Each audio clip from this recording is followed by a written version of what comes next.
जैन साथियों, रोजगार with Pinkesh YouTube channel में आपका स्वागत है।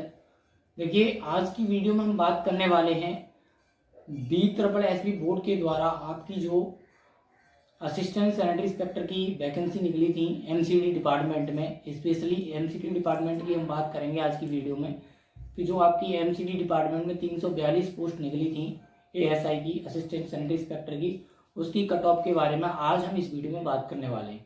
इससे पहले मैंने जो वीडियो आपको बनाई थी उसमें मैंने बताया था कि नेक्स्ट वीडियो में आपको कट ऑफ के बारे में बताऊंगा, और आज की वीडियो ही आप सभी के लिए इतनी इंपॉर्टेंट रहने वाली है क्योंकि आपको बिल्कुल सटीक जानकारी मैं लेकर के आया हूँ कट ऑफ के ऊपर कि बिल्कुल एडजस्ट कट ऑफ क्या रहने वाली है और क्या कट ऑफ का जो लेवल रहेगा। तो ये सारी जानकारी के लिए आप हमारे चैनल को सब्सक्राइब कर दें और वीडियो के अंत तक जरूर बने रहें, और जो भी आपके साथी ASI की तैयारी कर रहे हैं उन सभी से चैनल को शेयर करें उनके पास, और सभी से रिक्वेस्ट करें सब्सक्राइब करने के लिए, ताकि आपको असिस्टेंट सैनिटरी इंस्पेक्टर की तैयारी में अच्छी सी एक इन्फॉर्मेशन मिल सके। ठीक है, तो मैं आपको ASI की समय समय पर जो भी कोई वैकेंसी निकलती है उसके बारे में भी, और साथ में आपकी कोई भी सूचना इससे संबंधित कोई भी टॉपिक होता है, इम्पोर्टेंट टॉपिक होता है, उस पर भी डिस्कशन करता हूँ। और साथ ही हमारे चैनल पर 1 जून से लगातार क्लासेज आपको देखने को मिलेंगी। 1 जून से हम लगातार ऑनलाइन क्लासेज हम लेकर के आ रहे हैं अपने यूट्यूब चैनल पर। वो क्लासेज सिर्फ उन्हीं बच्चों के लिए रहेंगी जो हमारे चैनल से मेंबरशिप ले चुके हैं और जिन्होंने हमारे चैनल की मेंबरशिप ज्वाइन कर चुकी है। तो आप सभी से रिक्वेस्ट है, निवेदन है कि आप जल्दी से जाकर के सिर्फ 59 रुपये वाली मेंबरशिप हमारे चैनल की ज्वाइन कर लें, ताकि आपको असिस्टेंट सैनिटरी इंस्पेक्टर की सभी एग्जाम की तैयारी के लिए जो क्लासेज कल से चलने वाली हैं 1 जून से रात्रि 9 बजे, वो आपको समय समय पर दिखाई देती रहें और मिलती रहें। तो चलिए, आज की वीडियो में हम बात करेंगे सिर्फ MCD डिपार्टमेंट के अंदर जो 342 पोस्ट थी उसकी कट ऑफ के बारे में। तो चलिए, मैं आपको उसकी कट ऑफ बताने से पहले कुछ बेसिक चीज़ें बता दूं कि मैं ये कट ऑफ आपको जो बता रहा हूँ किस आधार पर बता रहा हूँ। ऐसे ही कोई तुक्का या फिर कोई मनगढ़ंत कहानी के तौर पर मैं ये कट ऑफ आपको नहीं बता रहा हूँ।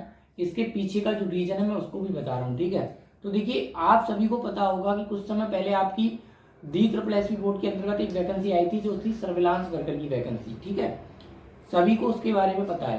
सर्विलांस वर्कर की जो वैकेंसी थी उसमें 13 पोस्ट निकली थी आपकी। टोटल जो पोस्ट थी वो कितनी थी? 13 पोस्ट थी। 13 पोस्ट के लिए वो वैकेंसी आई थी, और उसके लिए मैंने RTI के थ्रू आपको भी बताया था। मैंने RTI के थ्रू जो जवाब पाया था वो पता चला था, उसमें टोटल जो फॉर्म भरे थे वो भरे गए थे कितने? 4099 फॉर्म आपके भरे गए थे उस वैकेंसी के लिए, जो फॉर्म अप्लाई हुए थे। ये हमें RTI से जवाब मिला था। उसके बाद आपका उसका एग्जाम जो हुआ 12 फरवरी को आपका उसका एग्जाम हुआ था। तो एक ही शिफ्ट में उसका एग्जाम कराया गया, और एक शिफ्ट में जब एग्जाम कराया गया तो बाद में जब उसका रिजल्ट आया तो रिजल्ट में एक नोटिस निकाला गया था जिसमें आपकी कट ऑफ बताई गई और एग्जाम में कितने बच्चे बैठे थे ये भी बताया गया था। अगर किसी साथी को नहीं पता है तो आप हमारे टेलीग्राम पे जो ज्वाइन कर लें, वहाँ मैं उस कट ऑफ को भी डाल दूंगा, और जो नोटिस आया था रिजल्ट का सर्विलांस वर्कर का वो भी मैंने डाल रखा है। और अगर आप टेलीग्राम ज्वाइन नहीं कर पाते किसी कारण तो आप अपनी SSSB की ऑफिशियल वेबसाइट पर जाकर के भी चेक कर सकते हैं। ठीक है, तो क्या था उसमें जो कैंडिडेट ने एग्जाम दिया था, टोटल फॉर्म कितने कैंडिडेट में भरा था? 4099 बच्चों ने। ठीक है, और उसमें जो बच्चों ने एग्जाम दिया था वो संख्या कितनी थी? 2099। 2099 बच्चों ने एग्जाम दिया था। ठीक है, सर्विलांस वर्कर का। अब उसमें से इन्होंने जो रिटन एग्जाम था उसमें बोर्ड ने सेलेक्ट कितने किए, शॉर्टलिस्ट कितने किए? तो टोटल इन्होंने 13 वैकेंसी के लिए 50 बच्चे शॉर्टलिस्ट किए। ठीक है, जो 13 वैकेंसी थी उसके लिए कितने बच्चे? 50 बच्चे शॉर्टलिस्ट किए गए अलग अलग कैटेगरी वाइज। ठीक है, ये तो मैं आपको टोटल बता रहा हूँ, कैटेगरी के हिसाब से अलग अलग जो बच्चे थे वो आपके शॉर्टलिस्ट किए गए। तो आपको ध्यान रखना है, एक मोटे तौर पर मैं आपको बता रहा हूँ कि 13 कैंडिडेट के लिए, ठीक है, 13 कैंडिडेट के लिए लगभग कितने बच्चे? 50 बच्चे इन्होंने शॉर्टलिस्ट किए। तो हम अगर 13 से 50 में भाग दें तो लगभग 13 चौका 52 यानी कि 4, एक वैकेंसी के लिए 4 बच्चे, यानी कि इसका जो रेशियो रहता है वो 1/3 का रहता है। ये डॉक्यूमेंट वेरिफिकेशन के लिए 1/3 बच्चे बुलाते हैं, तो यहाँ पे भी 1/3 का ही रेशियो रहेगा, क्योंकि इन्होंने अलग अलग कैटेगरी वाइज बच्चे बुलाए थे, अलग अलग कैटेगरी वाइज बच्चे सेलेक्ट शॉर्टलिस्ट किए थे कि जैसे जनरल की आपकी 7 वैकेंसी थी, तो उसके लिए शायद मुझे ध्यान है 21 बच्चे उसके लिए क्वालिफाई किए गए थे। ठीक है, तो अब हम इसकी कट ऑफ की बात कर ले तो कि इसकी जो कट ऑफ गई थी, 2099 बच्चों ने पेपर दिया था, 13 वैकेंसी थी और 50 बच्चे शॉर्टलिस्ट किए गए थे एग्जाम में। तो 50 बच्चों को शॉर्टलिस्ट करने के बाद इसकी जो जनरल की कट ऑफ गई थी वो गई थी आपकी 120। ठीक है, जनरल की कट ऑफ कितनी गई थी आपकी 120, और सबसे कम जो कट ऑफ गई थी आपकी एसटी की वो गई थी आपकी 108। तो आप अंदाजा लगा सकते हैं, जनरल की कट ऑफ से हम अंदाजा लगाएंगे, एससी एसटी की छोड़ सकते हैं, हम जनरल को काउंट करते हैं, तो जनरल की कट ऑफ आपकी कितनी गई थी 120। तो इस आधार पर अब हम देखें कि हमारी जो एमसीडी के जो 342 पोस्ट हैं, पोस्ट कितनी है आपकी 342। ठीक है, और उसके लिए फॉर्म कितने भरे गए, तो मैंने कल की वीडियो में आपको बताया था टोटल 2533 फॉर्म भरे गए हैं। ठीक है, और फिर मैंने ये भी बताया था आपको कि एक वैकेंसी पर 7 बच्चों का कंपटीशन इस समय है फॉर्म के अनुसार। लेकिन अगर आप एग्जाम की बात करें तो एक वैकेंसी पर आपको 5 ही बच्चे देखने को मिलेंगे जो एग्जाम में बैठेंगे। ठीक है, एक वैकेंसी पर कितने 5 ही बच्चे एग्जाम में आपको बैठने को मिलेंगे। ठीक है, हम कह सकते हैं कि जैसे 2533 बच्चे हैं तो आप मान सकते हो कि एग्जाम में 2000 बच्चे ही बैठ पाएंगे।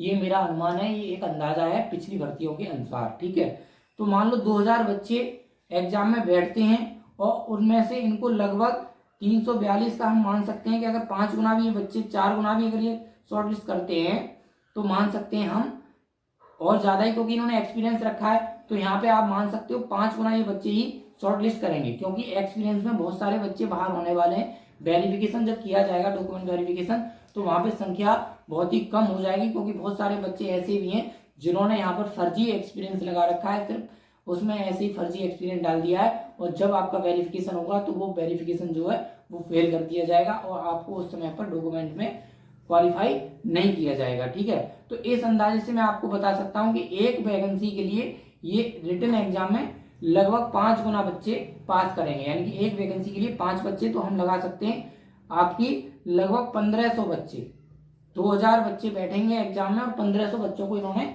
शॉर्टलिस्ट करना है। तो कट ऑफ का अगर हम अंदाजा बताएं तो यहां से क्लियर हो जाता है कि आपकी जो कट ऑफ है वो 200 में से, जनरल की बात कर रहा हूं मैं, और अभी जो अदर कैटेगरी है वो थोड़ा थोड़ा कम कर सकते हैं, ज्यादा अंतर नहीं रहता है, 2-3 नंबर का अंतर रहता है। ठीक है, तो मैं बता सकता हूं कि अगर आपके 120 नंबर हैं, 120 नंबर हैं तो आप फाइनल सिलेक्शन ले सकते हो, फाइनल तक आपको रोकने वाला कोई नहीं है। ये हमारा पिछले एग्जाम के अनुसार, अगर जो सर्विलांस वर्कर का एग्जाम आया था उस लेवल का एग्जाम आता है, सभी चीजें उसी के अनुसार रहती हैं, तब ये हमारी कट ऑफ बिल्कुल सही बैठेगी। 120 के आसपास अगर आपके नंबर बन रहे हैं 200 में से, तो आप बिल्कुल 100% 342 जो पोस्ट है उसके लिए सेलेक्ट हो जाओगे। ये सिर्फ मैं एमसीडी की बात कर रहा हूं, ना कि एनडीएमसी की, उसमें वैकेंसी बहुत ही कम है।